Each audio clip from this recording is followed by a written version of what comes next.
अप्रैल माह का तीसरा सप्ताह कन्या राशि के लोगों के लिए कैसा होने वाला है। जय माता दी दोस्तों, आप सभी का स्वागत है हमारे YouTube चैनल अमृता एस्ट्रो में। और आज की इस वीडियो में मैं बात कर रही हूं 15 अप्रैल से 21 अप्रैल तक के कन्या राशि फल के बारे में।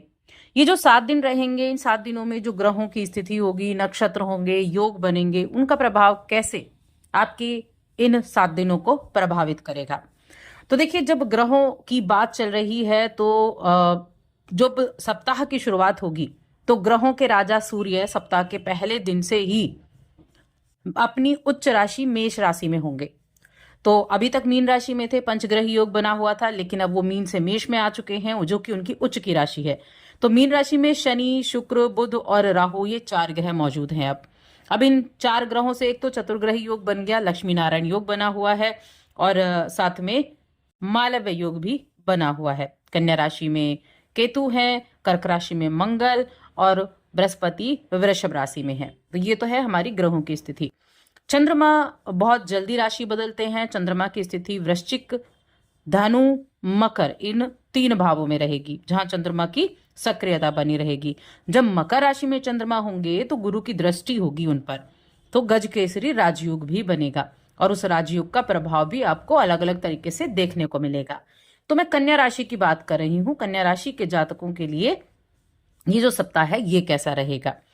तो आगे बढ़ने से पहले बस एक छोटा सा निवेदन है कि चैनल पर आप पहली बार आए हैं और अभी तक चैनल को सब्सक्राइब नहीं किया है तो चैनल को सब्सक्राइब जरूर कर लें। कुंडली दिखाना चाहते हैं तो स्क्रीन पर नंबर मिल जाएगा, या फिर डिस्क्रिप्शन में आपको हमारा नंबर मिल जाएगा।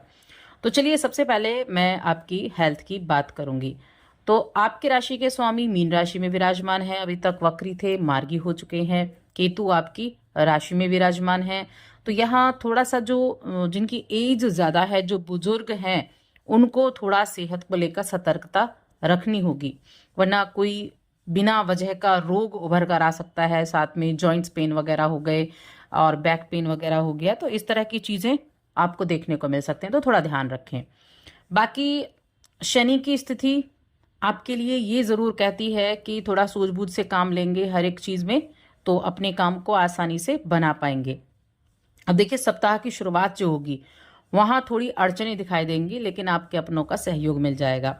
और अगर नहीं मिलता है तो किसी भी तरह के आपको कोई ऐसा मन में कोई वो नहीं रखनी है, नेगेटिविटी नहीं रखनी है।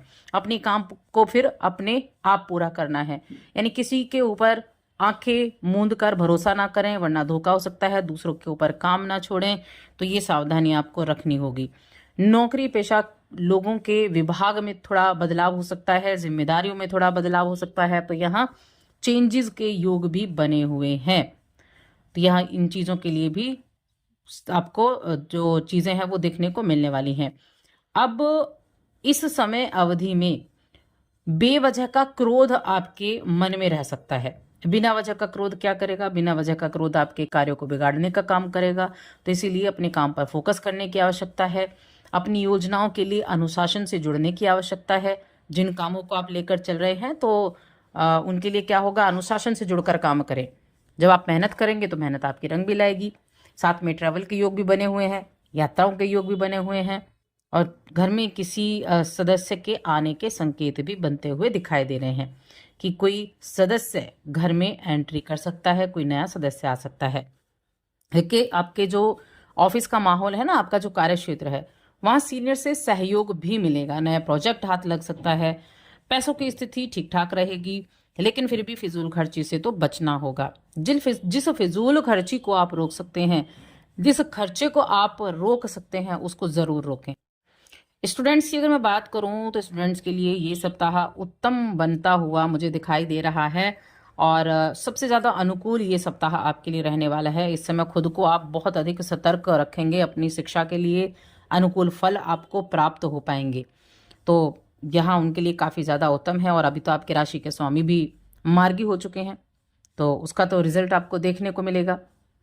साथ में जो कन्या राशि के जातक हैं, सप्तम भाव में ये सभी ग्रह मौजूद थे, राशि के स्वामी सप्तम भाव में मौजूद थे, और अष्टम भाव में सूर्य आए हैं। अष्टम भाव में सूर्य का उच्च का होना पैतृक चीज़ों से आपको अच्छे रिजल्ट दिलाएगा। कोर्ट कचहरी से जो जुड़े हुए कार्य हैं उनमें ठीक ठाक रिजल्ट रहेगा, उनमें अच्छे रिजल्ट मिलने की संभावनाएं आपके ऊपर बनती हुई दिखाई दे रही हैं।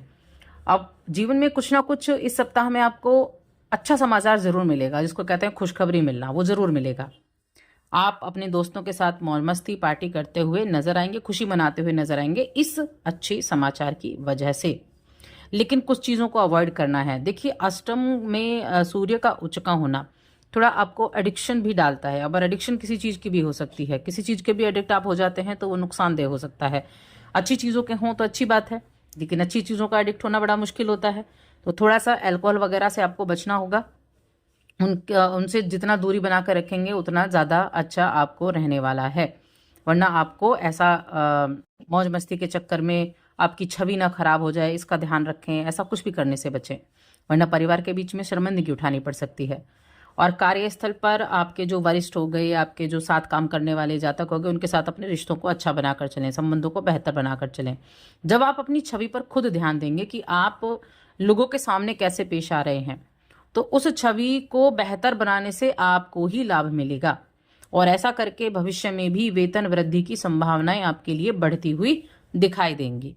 तो इसलिए छोटी छोटी बातें लेकिन ध्यान रखने लायक हैं ये, इनको इग्नोर नहीं करना है, इनको भूलना नहीं है। और जैसा कि मैंने कहा, कोर्ट कचहरी से संबंधित कुछ चीजें थी तो उनमें अच्छे रिजल्ट बनते हुए दिखाई देंगे। विदेश के भी योग बन रहे हैं, विदेश जाने के भी योग। देखिए, 12वें भाव के स्वामी होते हैं आपके लिए सूर्य, अष्टम में जा रहे हैं। तो जो भी जातक शिक्षा के लिए विदेश जाना चाहते थे, करियर के लिए विदेश जाना चाहते थे, तो उनके लिए कुछ वीजा वगैरह का अगर काम अटका हुआ था ना, तो वो उसके बनने की संभावनाएं बनी हुई हैं। 12वें का अष्टम में जाना, 12वां विदेश है, अष्टम भी विदेश है, तो विदेश जाने की संभावनाएं बन जाएंगी। आपकी पीआर वगैरह क्लियर हो सकती हैं। तो विदेश के मामले में मैं कहूंगी अच्छा रहेगा। अब प्रेम जीवन, वैवाहिक जीवन, यहाँ इन चीज़ों के मामले में यानी इनके मामले में किस तरह का योग बन रहा है। तो एक तो खुद पर नियंत्रण रखें, किसी तीसरे व्यक्ति को अपने और अपने पार्टनर के बीच में आने से रोकना है। प्रेम संबंध में कोई परेशानी चल रही थी तो तीसरे व्यक्ति को तो बिल्कुल भी नहीं इन्वॉल्व करें, नहीं तो वो अपना फायदा उठाएगा। और वैवाहिक जीवन आपका ठीक ठाक रहेगा। खुद भाग दौड़ ज़्यादा करनी पड़ सकती है, जिसकी वजह से समय थोड़ा कम मिल पाए, ऐसा रह सकता है। तो वहाँ थोड़ा सा बैलेंस बनाकर रखने की आवश्यकता है, क्योंकि सप्तम में ही 4 ग्रहों की युति है, शनि और राहु जैसे ग्रह वहाँ पर विराजमान हैं। तो ऐसे में सामंजस्य बनाकर चलना अपने पार्टनर के साथ वो ज़्यादा ज़रूरी होता है। एक दूसरे की भावनाओं की कदर करके चलना वो ज़्यादा ज़रूरी होता है। तो इन चीज़ों का ध्यान रखें। अब उपाय की बात कर लेते हैं कि क्या उपाय आपको करने चाहिए। तो गणेश जी की आराधना करें, और हो सके तो बुधवार के दिन अथर्व शीर्ष का पाठ करें अपने हर एक चीज़ को मजबूत करने के लिए। और साथ ही चैनल को सब्सक्राइब कर लें।